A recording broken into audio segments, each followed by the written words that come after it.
Shalom, devosi Amsal 19, ayat 18 sampai ayat yang ke-29, demikian firman Tuhan. Hajarlah anakmu selama ada harapan, tetapi jangan engkau menginginkan kematiannya. Orang yang sangat cepat marah akan kena denda, karena jika engkau hendak menolongnya, engkau hanya menambah marahnya. Dengarkanlah nasihat dan terimalah didikan, supaya engkau menjadi bijak di masa depan. Banyaklah rancangan di hati manusia, tetapi keputusan Tuhanlah yang terlaksana. Sifat yang diinginkan pada seseorang ialah kesetiaannya. Lebih baik orang miskin daripada seorang pembohong. Takut akan Allah mendatangkan hidup. Maka orang bermalam dengan puas tanpa ditimpa malapetaka. Si pemalas mencelup tangannya ke dalam pinggang, tetapi tidak juga mengembalikannya ke mulut. Jikalau si pencemooh kau pukul, barulah orang yang tak berpengalaman menjadi bijak. Jikalau orang yang berpengertian ditegur, ia menjadi insaf. Anak yang menganiaya ayahnya atau mengusir ibunya memburukkan dan memalukan diri. Hai anakku, jangan lagi mendengarkan didikan. Kalau engkau menyimpang juga dari perkataan-perkataan yang memberi pengetahuan. Saksi yang tidak berguna mencemooh hukum, dan mulut orang fasik menelan dusta. Hukuman bagi si pencemooh tersedia, dan pukulan bagi punggung orang bebal. Demikian firman Tuhan. Bapak Ibu, saudara-saudara yang dikasihi oleh Tuhan, salah satu karakter penting yang patut ditanamkan kepada seorang anak adalah kedisiplinan.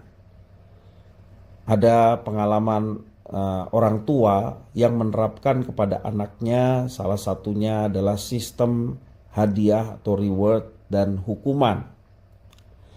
Jika anak melakukan sesuatu pekerjaan yang baik dan berguna, ia akan diberi sejumlah nilai. Sebaliknya, jika melakukan perbuatan nakal atau merugikan orang lain, nilainya akan dikurangi. Nilai ini ditulis di papan tulis di ruangan terbuka agar anak mudah melihatnya. Jika anak telah mengumpulkan nilai dalam jumlah tertentu berdasar kesepakatan, ia dapat menukarkan nilainya itu dengan hadiah sesuai dengan keinginannya. Sederhana, tetapi cara itu terbukti efektif bagi anak-anak dan mendorong pendisiplinan diri. Itu kesaksian dari seorang orang tua yang memiliki anak dan mendisiplin anak itu. Nah, dalam Amsal pasal 19 ayat 18 memang disebutkan bahwa kita sebagai orang tua diizinkan untuk menghajar anak kita atau untuk mendisiplin anak kita.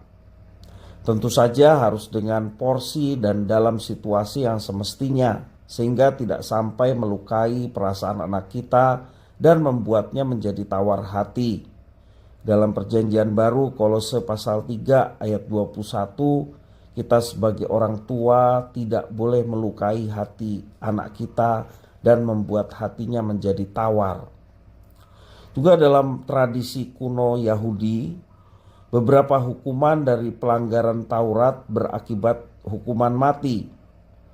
Untuk itulah ayat ini dituliskan dengan tujuan mengingatkan orang tua pada zaman itu agar mendisiplin anaknya sehingga pada saat dewasa nanti jangan sampai mereka melanggar Taurat Tuhan yang ujungnya membawa kepada kematian. Bagaimana menerapkan dalam konteks kita sebagai umat Allah yang baru di zaman sekarang? Dalam Alkitab bahasa Indonesia sehari-hari menunjukkan bahwa jika kita gagal mendisiplin anak, hal itu akan membawa pada kehancuran. Kehancuran apa? Kehancuran masa depan anak kita. Mari kita mendidik anak kita di dalam kebenaran firman Tuhan. Sebab firman itu hidup, bisa menumbuhkan iman. Demikian juga apa yang dikatakan firman Tuhan dan diterapkan dalam kehidupan sehari-hari mendatangkan berkah bagi orang-orang yang dengan tekun dan setia melakukan firman Tuhan.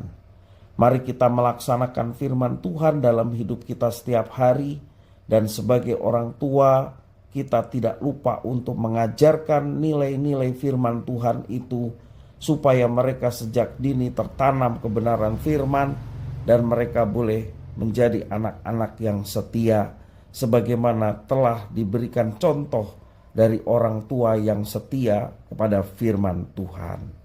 Tuhan Yesus memberkati.